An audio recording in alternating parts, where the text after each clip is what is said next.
Hello students, तो discuss करते हैं चैलेंजिंग प्रॉब्लम नंबर 46 और ये फंक्शन का सवाल है। सवाल दिखने में किसी को हो सकता है टफ लग रहा हो, किसी को इजी लग रहा हो, क्योंकि इस टाइप के सवाल में हम क्या करते हैं, एक्स की जगह वन बाय एक्स पुट करते हैं। किसी को लग रहा होगा कि यार एक्स की जगह वन बाय एक्स पुट कर देंगे एफ एक्स आ ही जाएगा, बट यहाँ पर एक और चीज है कि जी एक्स भी तो है और जी एक्स है, साथ में ये भी दिया है कि एफ एक्स इवन है और जी एक्स जो है ओड है। अब ओड इवन फंक्शन एक इजी टॉपिक होता है ना। तो ये सवाल इजी होगा उन स्टूडेंट्स के लिए जिनको लगता होगा ये फंक्शनल का इक्वेशन का सवाल है या ओड इवन का सवाल है, और किस को ये टफ भी लग रहा होगा कि जिसको फंक्शनल इक्वेशन के सवाल में प्रैक्टिस कम होगा। चलो स्टार्ट करते हैं। पहला लॉजिक तो एकदम सही सबने सोच लिया होगा जिन्होंने फंक्शनल इक्वेशन पढ़ा होगा इस सवाल को देखने के बाद में कि सर एक्स को रिप्लेस कर दो वन बाय एक्स। ठीक है, कर देते हैं। तो क्या आएगा, पहले जो लिखा हुआ है पहले उसको लिख देता हूँ मैं ना। पहले X square F X minus two F of one by X, पहले ये लिख दिया।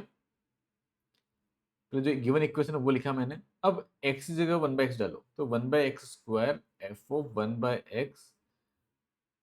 By x minus two F X, और ये आ गया G of one by X. कितना आ गया, इतना सब समझ गए होंगे। अब हमारा काम क्या होता है, दूसरा काम क्या होता है कि F of one by X को हटाया जाए। ठीक है, तो F of one by X one by X यहाँ दिख रहा है तो रिप्लेस कर देते हैं। उसके लिए पहले इसको इक्वेशन नंबर 2 को मैं एक्स स्क्वायर से मल्टीप्लाई कर रहा हूँ ताकि अकेला f of one by x आ जाएगा। ठीक है, ध्यान से देखते रहना भाई ना। X square ji of one by x इतना बन गया, इक्वेशन नंबर 2 आ गया है। अब वही काम कि sir F of one by X को यहाँ डाल दो, या फिर एक काम करो, इक्वेशन नंबर को 2 से मल्टीप्लाई करो और 1 और 2 को ऐड कर दो फिर, है ना। पूरी को 2 से मल्टीप्लाई कर दो। ठीक है भाई, ऐड कर देते हैं। तो उससे फायदा क्या होगा, एक्स स्क्वायर एफ एक्स है और ये minus 4 x square F x है, तो माइनस का 3 एक्स स्क्वायर एफ एक्स बचेगा। ये टर्म कैंसिल हो गया ना, ये टर्म कैंसिल हो गया, ये वाला से ये वाला टर्म कैंसिल हो गया क्योंकि ये 2 F of one by X है, ये माइनस का है। चलो बचेगा क्या अब आरएचएस में बचेगा जो भी बचेगा, ऊपर जी एक्स है उधर, और यहाँ पर प्लस कर रहे हैं ना, तो ये plus 2 x square ji of one by X. ठीक है, इतना है। उधर जी एक्स था, इधर G of one by X है। ओके, अब एफ एक्स क्या आएगा आपके पास में वो बताओ। एफ एक्स आपके पास में आ गया g x plus 2 x square ji of one by x minus 3 x square.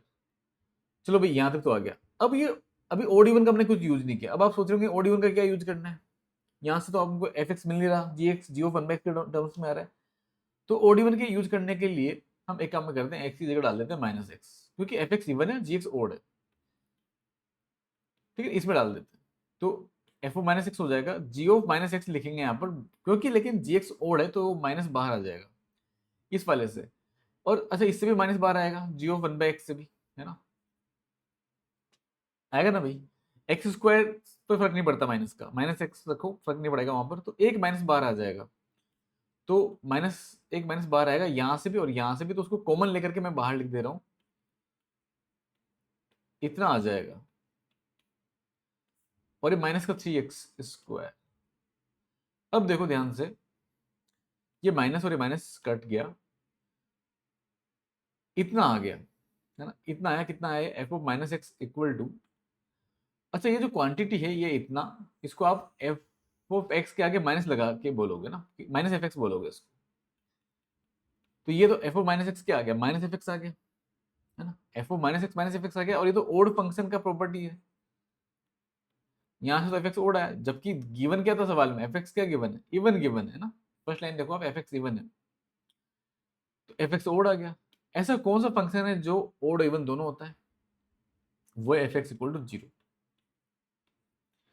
F X equal to zero जो फंक्शन है ये ओड भी होता है और इवन भी होता है। ठीक है, तो F X equal to zero हो जाएगा, यहाँ पर एफ एक्स क्या हो जाएगा, जीरो हो जाएगा। अब एफ एक्स जीरो हो गया तो आपसे कुछ भी पूछे वो, एफ ओ 5 पूछे चाहे एफ ओ 15 पूछे चाहे एफ ओ 500 पूछे, आंसर आएगा जीरो, क्योंकि कॉन्स्टेंट फंक्शन बन गया। कॉन्स्टेंट में भी कौन सा, जब जीरो आएगा, F X equal to zero. तो ये यहाँ पर इसमें जो कंसेप्ट था कि ओड इवन का कैसे यूज करना है, और ये सोचना कि F of minus X equal to minus F X हो गया तो ये ओड हो गया, जबकि सवाल में तो इवन दिया। बहुत सारे लोग बोलेंगे सर ये तो गलत सवाल हो गया, एफ एक्स सवाल में तो इवन दिया था, आपने तो ओड निकाला है, मतलब ओड आया सोल्व करके, तो सवाल ही गलत है। सवाल में ओड देना चाहिए था, नहीं सवाल सही है। एफ एक्स ओड दिया था, आपका यहाँ इवन दिया था सवाल में, यहाँ पे ओड आया, मतलब कि फंक्शन जो है वो F X equal to zero है। तो आपसे एफ ऑफ फाइव पूछा है तो कि वो क्या आएगा, जीरो आएगा, एफ ऑफ फाइव जीरो आ जाएगा, यानी कि ऑप्शन ए करेक्ट है। तो बहुत सारे स्टूडेंट ने इसको सोल्व कर लिया होगा इस सवाल को, और वो स्टूडेंट बहुत कम रहे होंगे जिन्होंने इसको सोल्व किया होगा। ठीक है, तो अच्छी बात है, हो सकता है आपने यहाँ से सीखा हो, बहुत कुछ सीखा हो इस सवाल से। और नेक्स्ट सवाल लीजिए आप, नेक्स्ट चैलेंजिंग प्रॉब्लम नंबर 47। ये भी बहुत बेहतरीन सवाल है इंडिफरेंट इंटीग्रेशन का। दिखने में किसी को पता हो सकता है इजी लग जाए, किसी को डिफिकल्ट लग जाए, बट हाँ ये सवाल भी बहुत यूनिक सवाल है, बहुत कम स्टूडेंट्स को सोल्व कर पाएंगे। तो आप प्लीज़ ट्राई करना है इसको। जो भी इसका आंसर आ रहा है कमेंट जरूर कीजिए ना, कमेंट जरूर कीजिए यार, क्या ऐसे सवाल आपको और चाहिए, ट्राई करो। अच्छा एक और काम कर सकते हो आप, आपका कोई फ्रेंड है जो आपको लगता है कि मैथ्स में बहुत बढ़िया है, उसको भी आप यहाँ पर टेक करो, या उसको भी यहाँ पर उसको सवाल सेंड करो यार, उसको शेयर करो कि यार ये सवाल ट्राई करो तुम, और फिर देखो कि यार वो सोल्व कर पाता है कि नहीं कर पाता। ठीक है, तो ऐसे अपने स्टूडेंट को भी चैलेंज करो यार एक बार। ठीक है, या डिस्कस कर लो, अगर नहीं, अगर आपको ऐसे चैलेंज नहीं करना तो डिस्कस करना, डिस्कस कर लो अपने फ्रेंड के साथ। ठीक है, तो मिलते हैं फिर नेक्स्ट लेक्चर में, इस सवाल को डिस्कस करेंगे। आप ट्राई करो, जिसका आंसर आ जाए या जिसका माइंड में कोई अप्रोच भी आ रहा हो तो वो कमेंट जरूर करना है ना, कमेंट जरूर करना है आपको कि ये अप्रोच आ रहा है इसका, या ये आंसर आ रहा है। ठीक है, चलो मिलते हैं फिर नेक्स्ट लेक्चर में, तब तक ले इतना ही।